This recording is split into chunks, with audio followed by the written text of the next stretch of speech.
በሕይወትህ ሁሉ ነገር የተዘበራረቀ፣ በሩ የተቆለፈ፣ ጥረትህ ሁሉ እንደ ጉንበናው የጠፋ እየመሰለህ ነው?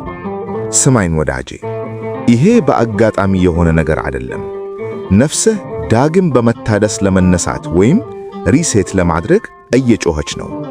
ዛሬ የምነግርህ ምስጢር የብዙዎችን ሕይወት ከውድቀት ወደ ከፍታ፣ ከጨለማ ወደ ብርሃን የቀየረ እውነት ነው። ይህንን የሰባት ቀናት መንፈሳዊ ጉዞ እስከ መጨረሻው ከተገበርከው ከሰባት ቀናት በኋላ የምታየው ሰው የድሮውን አንተን ሳይሆን ሌላ አዲስ ፍጡርን ይሆናል። ፋታ እንድናገኝ በማትፈልገው ዓለም ብንከበብም ወደድንም ጠላን ሁላችንም በሕይወታችን ቆም ብለን ራሳችንን የምናይበት ጊዜ ያስፈልገናል። ብዙ ጊዜ ስልካችን ሲጨናነቅ ሪሴት እናደርገዋለን። ኮምፒውተራችን ሲግል እናጠፋዋለን። ታዲያ ከነዚህ ቁሶች በላይ ለከበረችው ውድ ነፍስህ ለምን ይህን ረፍት አታደርግላትም? በቤተ ክርስቲያን ትምህርት ይሄ ሁኔታ ሱባኤ ይባላል። ሱባኤ ማለት መለየት፣ መጠለል፣ ከፈጣሪ ጋር ፊት ለፊት መገናኘት ማለት ነው። በእውነትም ደግሞ ብዙ ሰዎች በሱባኤ ከአምላካቸው ጋር ተነጋግረዋል፣ ለጥያቄያቸውም መልስን አግኝተዋል። ዛሬም በዚህ ቪዲዮ የምንነጋገረው ስለ 7 ቀናት መንፈሳዊ የሪሴት ዝግጅት ነው። እነዚህ 7 ቀናት ተራ ቀናት አይደሉም፣ የለውጥ ቀናት ናቸው። ካለህበት አረንቋ የምትወጣበት፣ የታሰረብህ የበረከት በር የሚከፈትበትና ሰላምህ የሚመለስበት ልዩ ቀናት ናቸው። ምንም እንኳ እረፍት የማናገኝበትን የኑሮ ዘይቤ ውስጥ ብንሆንም፣ ባለንበት ሁኔታ ውስጥም ሆነም ይህን ራስን የማደስ ሂደት የግድ ማመቻቸት ይኖርብናል። ይህ እጅግ ጠቃሚ መልእክት ለብዙዎች ይደርስ ዘንድ ቪዲዮውን ላይክ በማድረግ እንድትጀምሩት በአምላካዊ ፍቅር እንጋብዛለን። ቀን 1 ራስን መጋፈጥና የንስሐ በር። የመጀመሪያው ቀን ትልቁ ሥራህ መደበቅን ማቆም ነው። ብዙዎቻችን ስንፍናችንን ከሰው፣ ከንስሐ አባት አልፎ ተርፎም ከራሳችን እንደብቃለን። በመጀመሪያው ቀን ወደ ውስጥህ ተመልከት።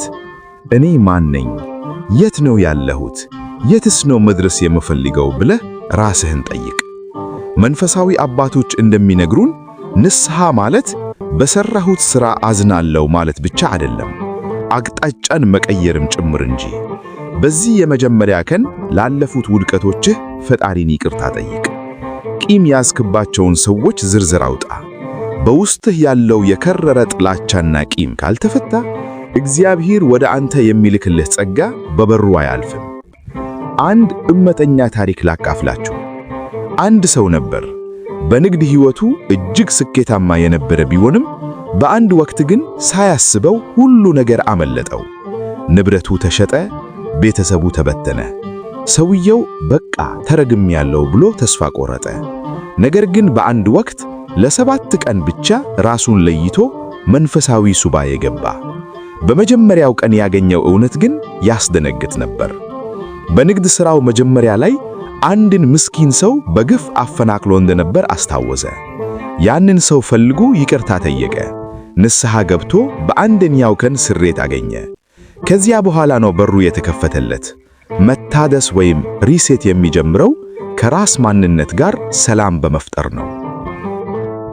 ቀን 2 የዝምታ ኃይል። በሁለተኛው ቀን አፍህን ዝጋ፣ ጆሮህንም ለዓለም ጫጫታ ዝጋ። በዚህ ጊዜ ምንም አይነት የማህበራዊ ሚዲያ፣ ምንም አይነት የከንቱ ወሬ ትውስታ አያስፈልግህም። ሰው ሲናገር እግዚአብሔር አይናገርም። እግዚአብሔር የሚናገረው በሰላማዊ ድምፅ፣ በተቀደሰ በዝምታ ውስጥ ነው። በዚህ ቀን ከቅዱሳት መጻሕፍት ጋር ተገናኝ። መዝሙረ ዳዊትን አንብብ። ዝምታ ለነፍስ ምግብ ነው። ዝም ስትል የውስጥህ ጩኸት ይሰማሃል።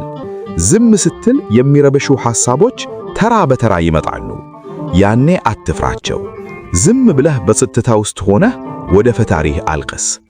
ዛሬ አንተ ቀን ሳይሆን የእግዚአብሔር የመናገሪያ ቀን ይሁን። ቀን 3 የሥጋ አቅም ማዳከም። ምንም እንኳ 7ቱም ቀናት በጾም የታጀቡ ቢሆኑም ይችን ቀን በተለየ ሁኔታ ጹማት። ሰውነትህ መንፈሳዊን ዓለም እንዳያይ የጋረደው ወፍራም ግድግዳ ሥጋዊ ፍላጎትህ ነው። በሦስተኛው ቀን ጾምን በደንብ አጥብቅ። ጾም ማለት ሆድን በባዶ ማሳደር ብቻ አይደለም። ዓይንህን ከክፉ ነገር፣ ምላስህን ከሐሜት፣ እግርህን ከማይረባ ቦታ መከልከልም ጭምር ነው። ሥጋህ ሲደክም ነፍስህ ትበረታለች። በዚህ ቀን ሥጋህን አንተ አይደለህም የምትመራኝ፣ የሚመራኝ መንፈሴ ነው ብለው። በቤተ ክርስቲያናችን ትምህርት ጾም የመንፈሳዊ ውጊያ ዋነኛው መሳሪያ ነው። ሰይጣን የሚሸሸው በጾምና በጸሎት ከሚበረታ ሰው ፊት ነው። ዛሬ በስግደት ራስህን አዋርድ፣ ትዕቢትህን ሰብስብና ከምድር አፈር የተፈጠርኩ ደካማ ነኝ ብለህ በፈጣሪ ፊት ውደቅ። ቀን 4 የመንፈሳዊ ውጊያ ቀን። አራተኛው ቀን የጦርነት ቀን ነው። በሕይወትህ ለውጥ እንዲመጣ ስትፈልግ ክፉ ኃይል ዝም ብሎ አይመለከትህም። ጥርጣሬ ይለቅብሃል፣ ድካም ያመጣብሃል። ይሄ ነገር ለምን ይበጃል ብለው የውሸት ሐሳቦችን በጭንቅላትህ ውስጥ ይዘራል። በዚህ ቀን የጸሎት መሳሪያህን እንሳ። አቤቱ አምላኬ ሆይ ለእኔ ተዋጋልኝ፣ የሚያሳድዱኝንም አሳድዳቸው ብለህ ጩህ። መንፈሳዊ አባቶች እንደሚነግሩን ማንኛውም ታላቅ በረከት ከመምጣቱ በፊት ታላቅ ፈተና ይመጣል። ዛሬ ያንን ፈተና የምትሰብርበት ቀን ነው። በቤትህ ከሆነ በካህናት አባቶች የተባረከ ዕጣን አጢስ፣ ጸሎትህን አድርስ። ጠላትህ የሚንቀጠቀጠው በጸሎትህ ብርታት ነው። ቀን 5 የይቅርታና የመተው ምስጢር። በአምስተኛው ቀን ትልቁን ሸክም የምታወርድበት ቀን ነው። ብዙዎቻችን ወደፊት እንዳንራመድ ያሰረን ያለፈው ታሪካችን ነው። እንዲህ ተደርጌያለሁ፣ እንዲህ በድሎኛል፣ እንዲህ አጥቻለሁ የሚሉ ሰንሰሎች ናቸው። አንዲት እናት ለ20 ዓመታት የሚያሰቃይ የራስ ምታት በሽታ ነበራት። ያልሄደችበት ሕክምና፣ ያልጠጣችሁት መድኃኒት የለም። በመጨረሻ ግን አንድ መንፈሳዊ መምህር በውስጥሽ ቂም ያሽበት ሰው አለ ብለው ጠየቋት። እናቲቱም ለብዙ ዓመታት በጥላቻ የምታያቸውን ከቀድሞ ዘመዶቿ አስታወሰች። በዚያው ሳምንት በልቧ ይቅርታ አደረገችላቸው። የሚገርመው ነገር ያ ለ20 ዓመት ያስጨነቃት የራስ ምታት በሽታ በዓለምንም መድኃኒት በዚያው ቀን ጠፋ። በአምስተኛው ቀንም አንተም ይህንን አድርግ። የበደሉህን ሰዎች ስም ዝርዝር ጥራና ለእግዚአብሔር ብዬ ይቅር ብያችኋለሁ በል። አንተ ይቅር ስትል እግዚአብሔር አንተን ይቅር ይላል። ሰንሰለቱ የሚበጠሰው በዚህ ቀን ነው። ቀን 6 አዲስ ራዕይና ተስፋ። አሁን ግድግዳው ፈርሷል፣ ሸክሙ ወርዷል። 6ኛው ቀን በረከትን የመቀበል ቀን ነው። እግዚአብሔር ለሕይወትህ ያለውን ዓላማ ጠይቀው። ጌታ ሆይ ምን እንድሠራ ትፈልጋለህ በለው። በዚህ ቀን በጎ ሐሳቦችን አስብ። እችላለሁ፣ እበረታለሁ፣ በእግዚአብሔር ረዳትነት ድል አደርጋለሁ የሚሉ ቃላትን ተናገር። በዓለማዊ ሆነው ወይም በመንፈሳዊ ሕይወትህ ልትደርስበት የምትፈልገውን ከፍታ በልቦናህ ሳለው። እግዚአብሔር የሚሰጠው ለሚያምንና ተስፋ ለሚያደርግ ሰው ነው። ዛሬ የምስጋና እንጂ የልመና ቀን አይደለም። ስለ ሰጠኸኝ ሁሉ አመሰግናለሁ፣ ገና ለምትሰጠኝም አመሰግናለሁ እያልክ ተመስጦ ውስጥ ግባ። ቀን 7 የዳግም መነሳት ቀን። 7ኛው ቀን የድል ቀን ነው። በቤተ ክርስቲያን ትምህርት 7 የፍጹምነት ቁጥር ነው። ዛሬ ሱባኤህን ትጨርሳለህ። አዲስ ሰው ሆነህ ወደ ዓለም የምትወጣበት ቀን ነው። በቤትህ ከሆነ ወደ ቤተ ክርስቲያን ሂድ፣ ቅዳሴ አስቀድስ። ከተቻለህ ቅዱስ ቁርባን ተቀበል ዝግጁ ከሆንክ፣ ካልሆነም ጸበል ተጠመቅ። ዛሬ ሕይወትህ ሪሴት ሆኗል። ዳግም መነሳትን አግኝተሃል። የጨለመው ታሪክህ ተዘግቶ አዲስ ነጭ ገጽ ተከፍቶልሃል። ከዚህ ቀን በኋላ የምትናገረው ቃል ኃይል ይኖረዋል። የምትሰራው ሥራ በረከት ይኖረዋል። ተወዳጆች፣ ይሄ የ7 ቀን ጉዞ ቀላል አይደለም፣ ነገር ግን ውጤቱ ዘላቂ ነው። በሕይወትህ ግራ ሲገባህ፣ ሰላምህ ሲጠፋ፣ ነገሮች ሁሉ አደጋ ላይ ሲደርሱ ይህን መንፈሳዊ ብልሃት ተጠቀም።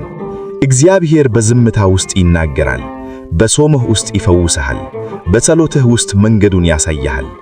አስታውስ፣ ዛሬ የነገርኩህ ምስጢር በብዙ ሺዎች የሚቆጠሩ ሰዎችን ሕይወት የቀየረ ነገር ነው። አንተም ዛሬ ጀምሮ ይህንን ጉዞ ለመጀመር ወስን። ነገ አትበል፣ ነገ የሰይጣን ቀጠሮ ናት። የመዳን ቀን ግን አሁን ናት። አሁኑኑ ራስህን አዘጋጅ። ይህን ቪዲዮ ለወደዳችሁት ሰው በማጋራት የዚህ በረከት ተካፋይ እንዲሆኑ አድርጉ።